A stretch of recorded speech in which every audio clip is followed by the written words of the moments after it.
열왕기상 8장에는 예루살렘 성전 건축, 예루살렘 성전 완공 후 거행된 성전 봉헌식, 성전 낙성식이 나옵니다. 그 역사적인 행사의 첫 순서로 여호와의 언약궤가 지성소에 안치됩니다. 그러자 여호와의 임재와 영광의 상징인 구름이 성전에 가득합니다. 제사장이 그 구름에, 엄청난 구름에 압도되어 능히 서서 섬기지 못할 정도입니다. 이 신비한 현상은 일종의 의사표현, 하나님의 의사표현입니다. 여호와께서 언약궤가 놓인 예루살렘 그 성전을 자신의 처소로 인정하신 겁니다. 성전에 충만한 여호와의 영광을 솔로몬이 목격한 바로 그때입니다. 12절로 13절은 감격에 사로잡힌 그의 선포를 이렇게 소개합니다. 그때 솔로몬이 이르되 여호와께서 캄캄한 데 계시겠다 말씀하셨사오나 내가 참으로 주를 위하여 계실 성전을 건축하여 싸우니 주께서 영원히 계실 처소로소이다 하고. 아멘. 흑암 가운데 거하시는 여호와를 위해 성전을 건축한 솔로몬입니다. 그동안 이스라엘 백성과 함께 계속 여기저기 옮겨 다닌 성막이 아닙니까? 하지만 예루살렘에 건축된 이 성전은 그 자리에 영원히 머물 것입니다. 여호와 하나님이 그 이전에 다윗에게 영원한 왕국을 약속하신 적이 있지요. 따라서 이 성전도 하나님의 영원한 거처가 되리라 기대할 수 있습니다. 솔로몬이 하나님을 위해 그분의 영원한 거처인 성전을 건축하다니요, 이 세상에 이보다 더 영광스러운 일이 어디에 있을까요? 이후의 기도 중에 솔로몬은 두 가지 속성을 믿음으로 표현합니다. 본문과 연관되어서 중요하기 때문에 두 가지 속성을 믿음으로 표현하는데, 그것은 곧 초월성과 내재성입니다. 먼저 27절은 하나님의 초월성에 대한 믿음입니다. 하나님이 참으로 땅에 거하시리까 하늘과 하늘들의 하늘이라도 주를 용납하지 못하겠거든 하물며 내가 건축한 이 성전이오리까. 아멘. 땅이든 하늘이든 하늘의 하늘이든 크신 초월의 하나님을 담을 수는 없습니다. 이 세상에 그 어떤 것으로도 할 수 없는 일입니다. 하물며 사람이 건축한 성전에 위대하신 초월의 하나님을 붙들어 둘 수 있을까요? 그런 식으로 하나님을 조종하는 것은 도저히 불가능한 일입니다. 다음으로 29절은 하나님의 내재성에 대한 믿음입니다. 주께서 전에 말씀하시기를 내 이름이 거기 있으리라 하신 곳 이 성전을 향하여 주의 눈이 주야로 보시오며 주의 종이 이곳을 향하여 비는 기도를 들으시옵소서. 아멘. 성전이 어떤 곳이요? 내 이름이 거기 있으리라 하신, 약속하신 곳입니다. 이것은 하나님의 임재에 대한 표현입니다.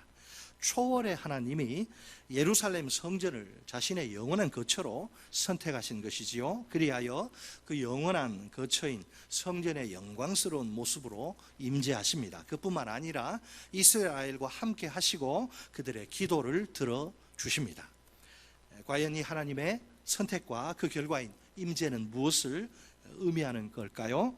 초월의 하나님이 내재의 존재인 이스라엘을 위해 스스로를 아주 낮추신 것입니다. 그 목적은 단 하나, 이스라엘에 대한 깊고도 넓은 사랑을 확실히 표현하시기 위해서입니다. 분명 하나님은 우리 인간들로부터 멀리 떨어져 존재하는 거룩한 분이십니다. 동시에 하나님은 우리 가운데 우리와 함께 우리를 통해 활동하는 분이십니다.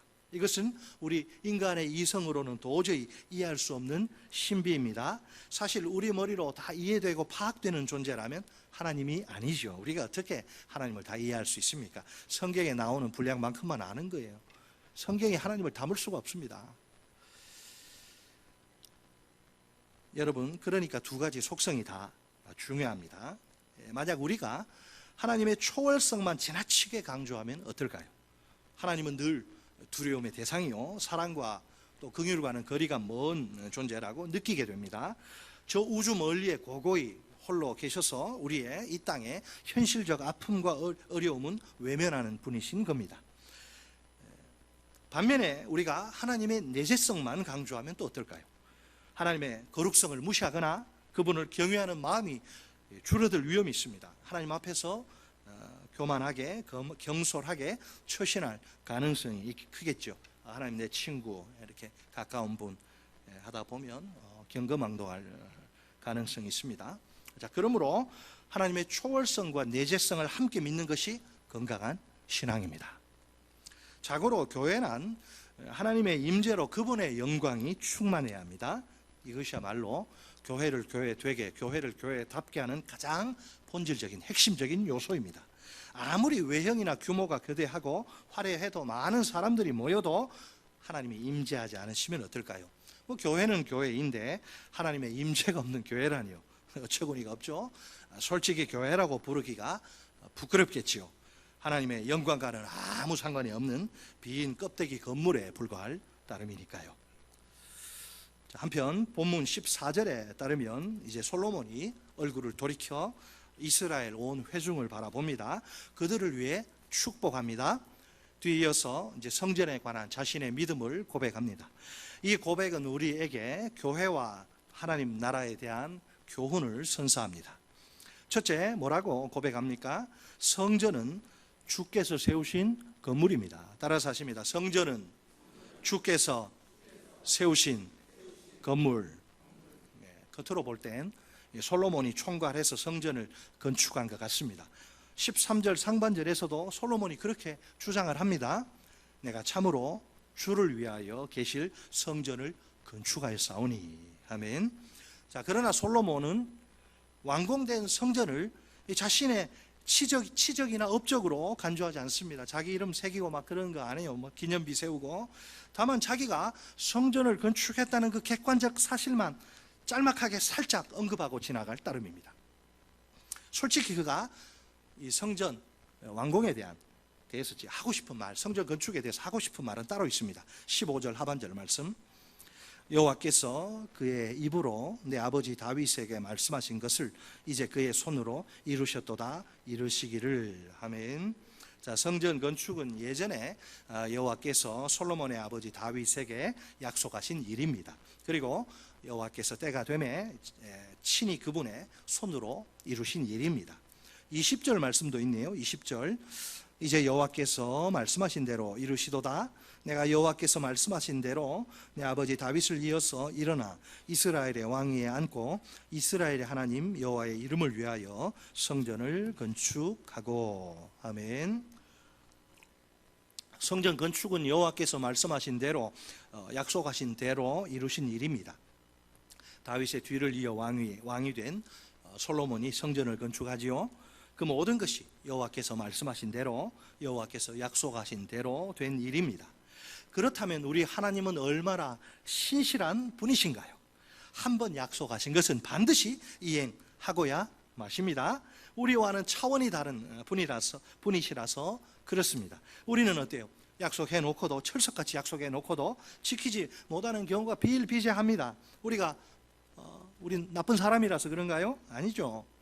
우리가 나쁜 사람이라서 지키지도 못할 약속을 공수표처럼 남발하는 것일까요? 상황이나 환경이 나빠져서 혹은 내 능력이 떨어져서 그런 것일 뿐입니다. 처음에 진심이었죠. 내가 반드시 약속 지키마. 이 돈 내가 틀림없이 갚는다. 그때는 진실한 마음이었는데 갚을 날이 되니까 그냥 돈 이야기 하지 맙시다. 하여튼 약속을 했는데 분명히 지키자 그랬는데 상황이나 환경이 막 받쳐주질 않는 거예요. 상황이나 환경이 그죠? 나빠져서 혹은 내 능력이 부족하면 못하는 거예요. 이렇게 예측 불가의 다양한 변수에 휘둘리기 쉬운 존재가 우리 인간입니다. 나빠서 그런 게 아니고 누구나 저나 여러분 다 마찬가지예요. 약속 지키고 싶죠. 근데 못 지키는데 어떻게 해요?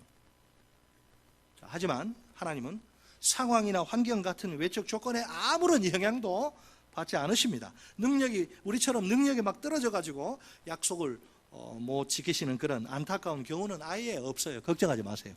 일단 한번 약속하시면 무조건 지키십니다. 따라서 우리가 사람의 말은 100% 믿기 어려워도 하나님의 약속은 온전히 100% 믿을 수 있습니다. 결국 솔로몬은 이 성전 건축이 전적으로 신실하신 하나님이 이루신 일이라고 고백합니다. 그의 고백처럼 성전은 주께서 친히 세우신 건물입니다. 그러면 솔로몬의 역할은 무엇인가요? 솔로몬도 힘께나 썼잖아요. 솔로몬은 하나님의 손에 붙들려서 성전 건축에 쓰임받은 그분의 일꾼입니다. 하나님이 혼자 일하지 않으시고 혼자 충분히 일하실 수 있는데 전능하셔서 우리 하나님은 일할 때 혼자 일하지 않으십니다. 인간 이 솔로몬을 도구로 사용해서 일하신 것입니다. 지금 솔로몬은 오직 하나님 한 분만 높이고 그분께만 모든 영광을 돌리고 싶습니다. 자기를 드러내고 싶은 마음은 눈꼽만큼도 없습니다. 그러므로 성전 건축은 자기가 한 일이 아니라 하나님이 하신 일이라고 강조합니다. 그러니 하나님이 홀로 찬양과 영광을 받으셔야 마땅하겠죠. 어떤 노래를 불러야 돼요? 모든 영광과 모든 까먹었습니다. 1부 때는 했는데 여러분, 이 솔로몬의 고백은 우리에게 참된 믿음이 뭐냐 이걸 가르쳐줘요. 참된 믿음이 뭐예요? 참된 믿음이란 모든 영광을 오직 하나님 한 분께만 올려드리는 것입니다. 죄송합니다. 경상도 사투리로 쇠가 빠지도록 일을 하고 내가 한 게 아니에요. 하나님 하신 거예요. 어떤 경우에라도 자기가 그 영광을 도둑질하거나 가로채지 않는 거예요. 자, 만일 이 믿음이 없으면 어떻게 될까요? 부작용이 막 생기는데 하나님이 하신 일은 보이지 않고 자기가 한 일만 이렇게 보입니다. 또 만약 자기가 한 일이 대단한 성취, 난 정말 괜찮은 사람이야, 그래 대단한 성취라고 생각되면 어떻게 될까요? 그 성취 때문에 교만의 죄에 걸려 넘어집니다. 반대로 자기가 한 일이 너무 시원찮아 보이고 초라해 보이면 어떻게 될까요? 정반대로 이제 그 결과로 말미암아 낙심의 늪에 푹 빠집니다. 우리가 하나님의 일꾼으로 일하다 보면 풍성한 열매를 맺을 수도 있습니다. 그런 때일수록 어떻게 해요? 조심하고 또 조심해야 합니다. 솔로몬처럼 내가 아니라 하나님이 다 하셨다는 고백이 나와야 합니다. 모든 영광을 오직 하나님께만 올려드려야 합니다. 결코 나를 자랑하거나 높이거나 드러내지 말아야 합니다.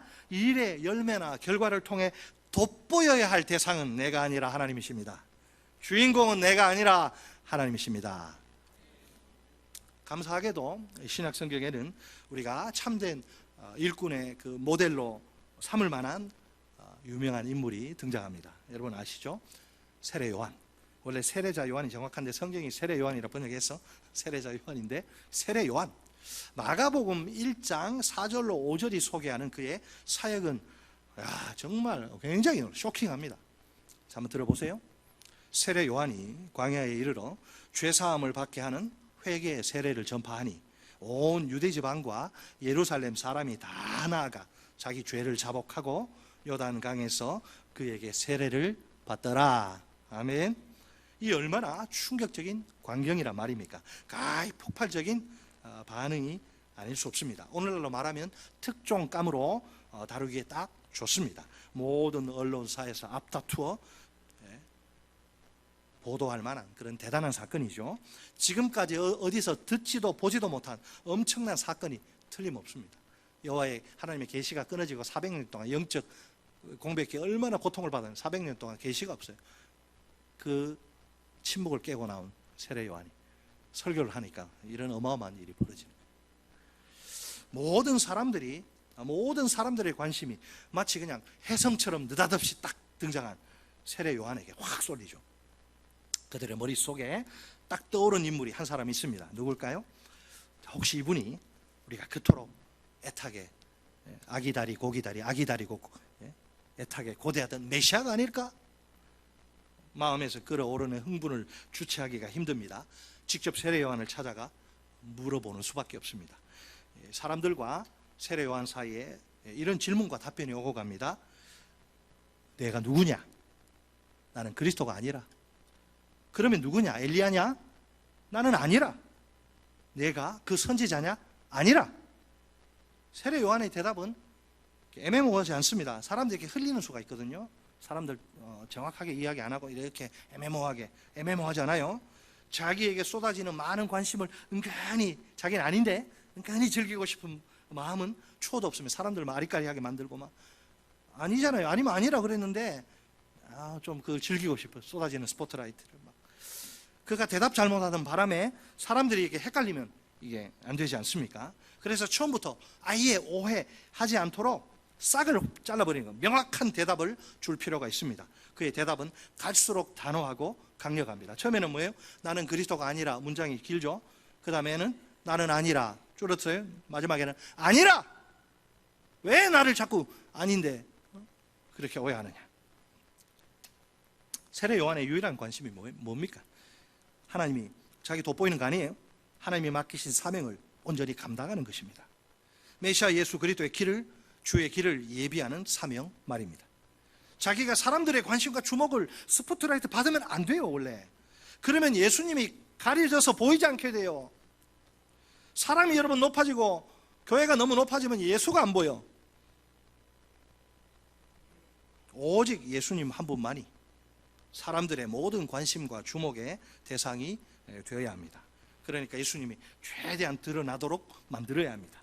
자기에게 쏟아지는 모든 관심과 주목이 예수님께로, 나는 아니니까 예수님께로 돌아가도록 해야 합니다. 과연 세례 요한은 하나님의 참된 종이요 일꾼입니다. 요한복음 3장 30절은 충성스러운 그의 마음을 이렇게 표현합니다. 그는 흥하여야 하겠고 나는 쇠하여야 하리라 하니라. 아멘. 예수가 높아지고 자기는 그냥 아주 찌그러져야 된다. 자기가 올라가면 안 된다. 사실 우리는 하나님의 일꾼으로 부름을 받기에 한참 모자란 사람들이 아닙니까? 누구나 다 하나님의 저울에 딱 달면 다 자격 미달, 함량 미달입니다. 그런 부족한 우리를 하나님이 그 십자가의 대속의 은총으로 구속하신 것만 해도 감사한데 그 주권적인 은혜로 일꾼 삼아 주십니다.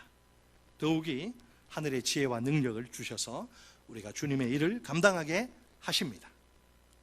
하나님이 일꾼으로 불러놓고 네 알아서 해라. 나는 이제 더 이상 난 내 역할 여기까지다. 무책임한 분 아닙니다. 일꾼으로 부르실 때는 감당할 만한 지혜와 능력 주시는 줄 믿으시기 바랍니다. 목사님 나는 못해요. 못하지. 본인은 못해. 본인을 부르신 하나님은 본인을 통해 일하시지요. 제발 좀 빼지 마세요. 좀 제가 이야기하면 사명과 관련된 거 이제 찬바람 불기 시작합니다. 미리미리 예방주사를 맞아야지. 어찌 우리가 감사하지 않을 수 있겠어요. 우리 같은. 근데 우리 알잖아요. 솔직히 배우자에게도 말 못하는데 부끄러운 거 있잖아요. 내가 나를 보면 나도 참 부끄러운데 이런 나를 그리스도의 십자가의 그 죽음으로 내 대신 예수를 주기 위해서 나를 구원해 주시고 하나님의 거룩한 일, 성업이라 그럽니다. 성업, 거룩한 일을 위해 내가 너를 꼭 쓰고 싶다. 일꾼 불러주셨는데 자, 나 감사하지 않습니다. 이런 분 한 번도 없죠? 감사해야겠죠? 제 반응들이 우리가 이 하나님의 이 선택과 부르심의 은혜를 우리 아니라도 일할 사람 많아요. 꼭 우리를 필요가 없는데 우리가 아니면 안 된다고 이렇게 부른 거예요. 우리가 이 하나님의 선택과 부르심의 은혜를 온 영혼으로 깊이 깨달아야 합니다. 하나님께 전심을 다 바쳐 감사해야 합니다. 나를 불러주시고 사용해 주시는 하나님께 모든 영광을 올려드려야 마땅합니다. 이 사랑과 은혜 하나님을 일평생 찬양하며 주의 일을 감당해야 합니다. 어떤 경우에라도 일꾼이 내가 드러나면 곤란합니다. 내 주인이신 하나님이 드러나셔야 합니다. 하나님의 나라의 조연배우 엑스트라인 내가 돋보이면 안 돼요.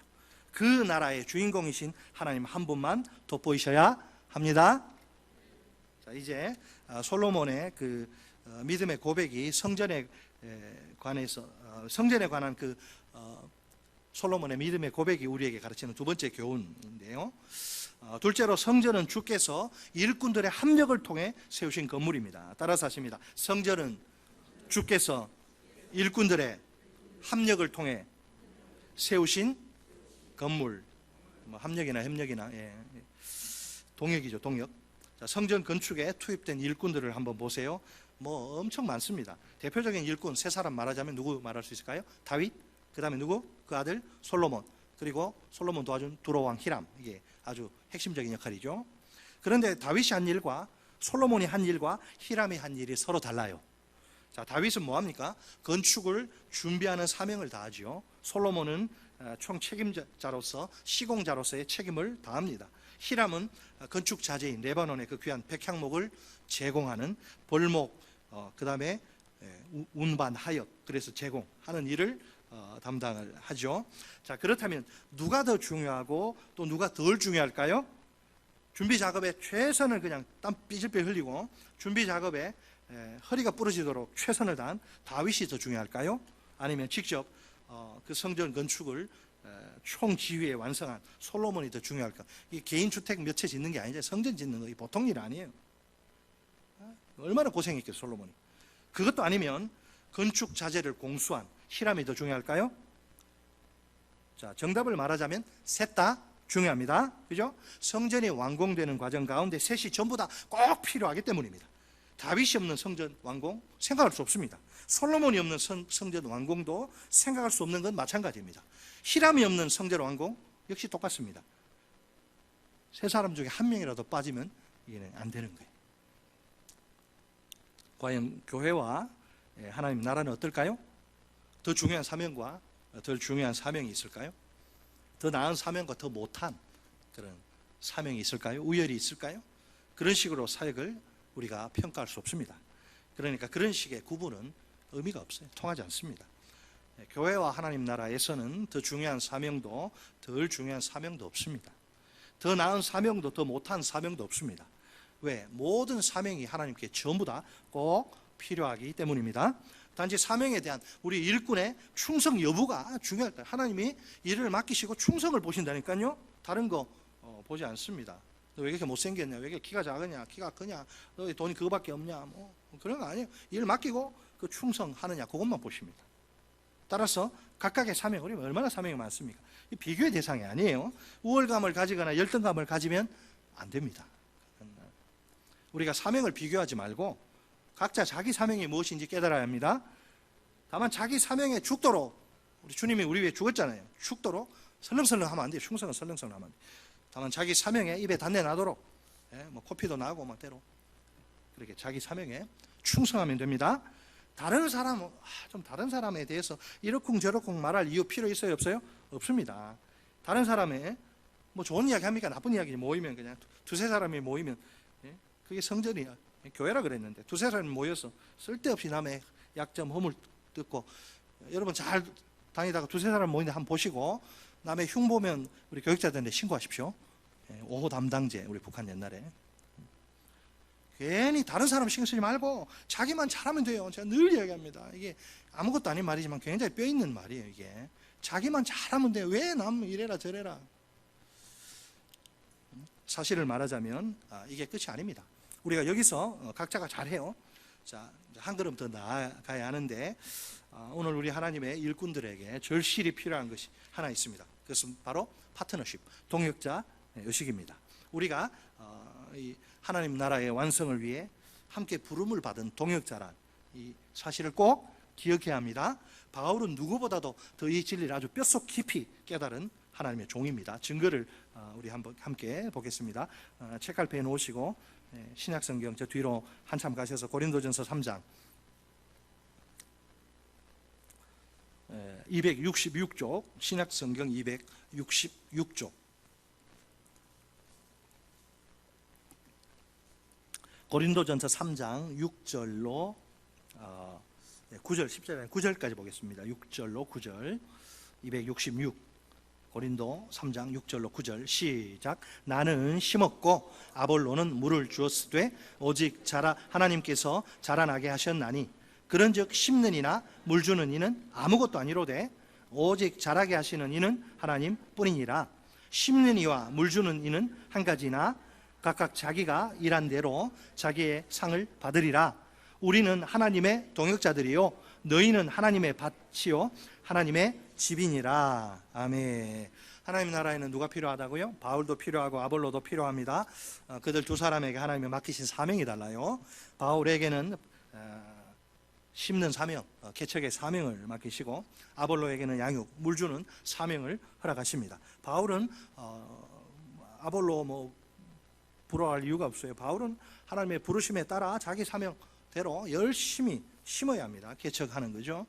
아볼로도 바울 부러워할 필요가 없습니다. 하나님의 부르심에 순종해서 부지런히 물 주는 상공부 열심히 시키고 양육 이걸 하는 거죠. 그러면 하나님이 잘하게 하시는 거예요. 정확히 말해 이 성장은 하나님이 그 두 심고 물 주고 그 두 일꾼의 이 수고를 합쳐서 사용하신 결과입니다. 심는 이인 바울과 물 주는 이인 아볼로는 하나님이 보실 때 하나입니다. 하나. 누가 더 중요하고 또 누가 덜 중요하냐, 누가 더 낫고 또 누가 더 못하냐, 그게 없습니다. 하나님의 나라를 위해 둘 다 없어서는 안 될 만큼 중요한 일꾼들이죠.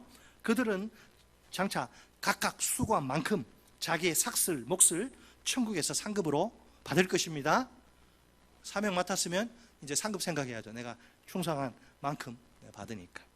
사랑하는 성도 여러분, 여기에 모인 우리 역시 바울이나 아볼로처럼 하나님 나라의 일꾼이 맞지요? 그죠? 우리 한 사람 한 사람이 교회와 하나님 나라를 위해서 꼭 필요합니다. 아이, 저 사람 왜 좀 없었으면 좋겠어. 교회마다 그런 말 하는데 그런 말 하면 안 돼요. 그 사람이 나중에 어떻게 변할지 몰라. 어떻게 헌신자가 될지 몰라요. 사람 앞일 아무도 몰라요. 다 필요하다. 다 필요해. 없어도 될 정도로 시시한 사람, 별 볼 일 없는 사람 한 명도 없습니다. 하나님이 우리를 사명교회 한 가족으로 하나님의 나라의 일꾼으로 불러주십니다. 부르심의 목적이 곧 우리에게 맡겨진 사명입니다.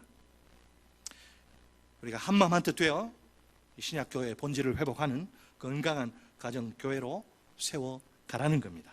다 함께 똘똘 뭉쳐서 영혼을 구원하여 제자 삼아 하나님 나라를 이루라는 것입니다. 혹시 아무도 내 수고를 알아주지 않아 섭섭합니까? 우리가 사람들의 인정과 칭찬을 기대하면서 일하는 거 아니지 않습니까? 우리는 사람이 아니라 하나님을 바라보고 일하는 일꾼들입니다. 자꾸 누가 나를 알아주지 않나 이렇게 신경을 곤두세운 채 일하면 어떨까요? 사람들이 내 수고 알아주고 칭찬해주면 기분이 상당히 좋아요. 저도 그렇고 누구나 그렇지. 반대로 아무도 나를 알아주지 않고 칭찬해 주지도 않으면 크게 실망합니다. 상처받았다고 하면서 원망과 불평의 말을 막 쏟아내지요. 하나님의 나라의 일꾼이라면 절대로 보이지 말아야 할 나쁜 태도입니다. 오늘 우리는 하나님의 영광을 위해 일하는 그분의 종들입니다. 이 땅에서 사명을 감당하는 일이 초라해 보일 수 있어도 기죽을 필요 없습니다. 사람들로부터 칭찬이 아니라 비난이 쏟아져도 괜찮습니다. 사명을 감당하면서 고난과 핍박에 시달려도 문제 없습니다.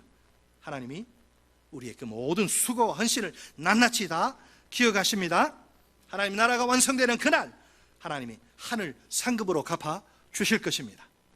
사명 감당 얼마나 힘듭니까? 일꾼은 욕도 바가지로 먹고요.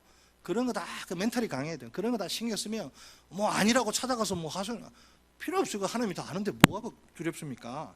사명 감당할 때 여러분 힘들어. 하늘 상급으로 갚아주시면서 하나님이 어떻게 하시느냐? 우리 눈에서 사명 감당하면서 흘린 눈물 하나님이 전부 깨끗이 닦아주실 것입니다. 마음에 사명 감당하느라고 얼마나 상처가 많아요. 마음에 깊이 패인 모든 상처를 싹 싸매어 주실 것입니다. 영혼을 짓눌러 온 우리 영혼 때문에 밤잠 못 자고 우리 영혼을 짓눌러 온 고통과 슬픔 몽땅 다 시원하게 한 방에 제거해 주실 것입니다. 마침내 우리가 구원의 큰 감격으로 기쁨과 행복의 춤을 덩실덩실 덩덕쿵 추게 될 것입니다. 자, 그런 춤 추지 않으실래요? 오늘 솔로몬은 성전이 완공된 후 하나님께 봉헌사를 올립니다. 이 봉헌사를 통해 생생히 울려 퍼지는 그의 믿음의 고백이 참 아름답습니다. 성전에 대한 믿음의 두 가지 고백 말입니다. 이 고백은 이 시대 우리 교회와 하나님의 나라에 대해 우리에게 큰 교훈을 던집니다. 첫째, 성전은 주께서 세우신 건물입니다.